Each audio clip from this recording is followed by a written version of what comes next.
It's a question that confuses, puzzles, and frustrates. Can one spouse save a marriage? But even more, should they? If your spouse wants out, shouldn't you let them go? Why pine for someone who doesn't want to be with you anyway? This is the common response that we see, especially on the internet. When we at Marriage Helper post a video about fixing your marriage, recovering from affairs, staying committed to the person you married, there's backlash and there's disagreement. And I understand why, because it's painful when the person that you love no longer loves you. And too often it seems like the easiest, less painful solution is to give up and move on, or to sit around and wait for things to change. My name is Kimberly Holmes. I'm the CEO of Marriage Helper, and I want to share a story with you. But first, be sure to subscribe to and follow our channel. We want you to be the first to know when we release the newest, most up-to-date relationship content that matters to you. So subscribe. A few years ago, we had a man contact us and he said, "My wife is having an affair and she says she doesn't love me anymore. She's moved out, she's abandoned me, and has turned into someone I don't even know. And on top of that, she's pregnant with the other man's baby." You see, his wife had moved across states at this point, had blocked him from her phone, and really was done. It seemed pretty hopeless. But you see, rarely is the affair the only issue in the marriage. And in this one, it was definitely an issue.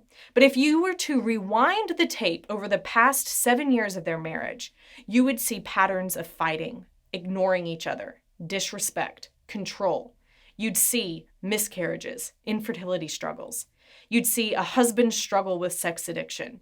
You'd see how the wife gave up her entire life to follow her husband and his career. You'd see hurt and heartache and a mess of a situation. It seems pretty hopeless, right? As Shakespeare said, it was a tangled web. At Marriage Helper, we specialize in these complex, seemingly hopeless situations because we know there's rarely one issue in a marriage. There's a ton of issues, and we understand how to deal with all of them and the interweaving of them, the control, the feeling like you married the wrong person, the affairs.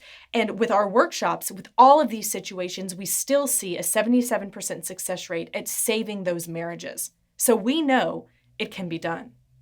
Ideally, this couple would have contacted us a year into their marriage. They would have tried to get some guidance before everything continued to pile and to fester. But like most couples, the stigma of getting some guidance for your marriage stopped them from doing anything until everything blew up. So could he save this marriage alone? Yes, but it was not going to be easy. He had to stop doing the things to push her away and start doing the things that would attract her back.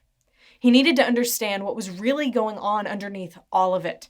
He needed help identifying the core issues, seeing things from her perspective, and knowing how to talk to her. The only time he would see her from that point forward was going to be at the divorce court proceedings. So since he couldn't make her do anything, much less talk to him, he worked on himself, being the best that he could be. He learned how to implement the best principles for what makes relationships work and how to change his interactions with her. He had to learn what went wrong, and he did. He owned his part of what went wrong, had a vision of what the future could be for his marriage, and he worked on himself. It was the last time he was going to see her at their final divorce hearing, and she noticed something different in him.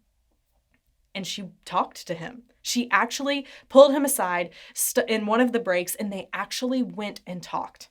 He apologized for his part of everything that had gone wrong. He forgave her for the affair and told her that he would be able to love that child of hers as his own. That's pretty strong.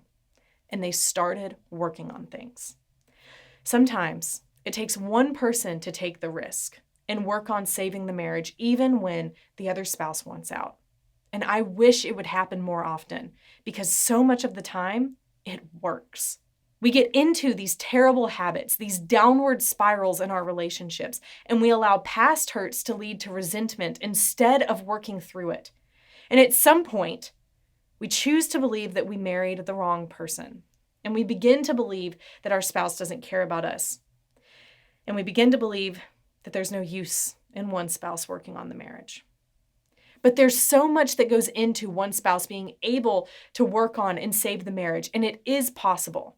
And I can't tell you all of it here, but we have coaching and online courses that can guide you in exactly what to do and not to do to save your marriage, even when your spouse wants out and even when it seems completely hopeless.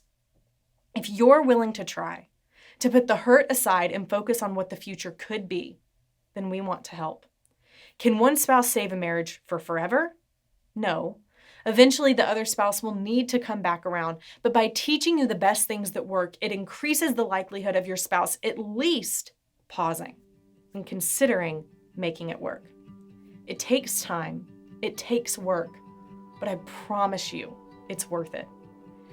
If you want to know more about how our coaching, our online courses, or even our workshops can help you in wanting to take that step, take that risk in saving your marriage, then we want to help you, even if right now you're doing it alone.